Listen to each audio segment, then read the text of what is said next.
What you are hoping for this morning my friend. ఈ రోజు నిరీక్షణ ఎవరి మీద? వేటి మీద నిరీక్షణ? రాని వాటి మీద, పొందని వాటి మీద, జరగని వాటి మీద నిరీక్షణ ఉందా? సజీవుడని దేవుని మీద నిరీక్షణ ఉందా? ఆలోచన చేయి. జీవం గల దేవుడు, ఆయన జీవం ఇచ్చేవాడు, సమస్తమునకు జీవాధారకుడు ఆయన. ఈ రోజు మనం అనుభవిస్తున్న భౌతిక జీవం ఎవరిచ్చింది?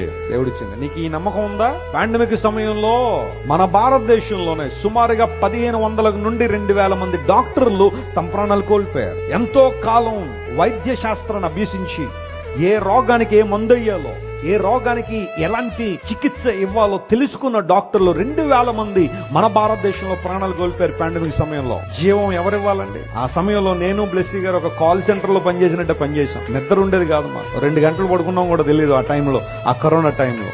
ఎవరికి ఎక్కడ ఏంటి ఏ పరిస్థితులు వస్తుందో తెలియదు. ఫోన్లు 2 ఛార్జింగ్ పెట్టుకుని, ఆ పవర్ బ్యాంక్స్ అన్ని కూడా ఫుల్ పెట్టుకుని అలా పట్టుకుని కూర్చునేవాడు. అయ్యా కరోనా వచ్చింది, ప్రార్థన చేయండి. ప్రార్థన చేయడమే. అయ్యా బెడ్ దొరకట్లేదండి, మాకు ఎవరైనా డాక్టర్లు తెలిస్తే అయ్యా కొంచెం బెడ్ ఇప్పించండి, లేకపోతే సహాయం చేయండి. ఆక్సిజన్ దొరకట్లేదండి, అదండి ఇదండి.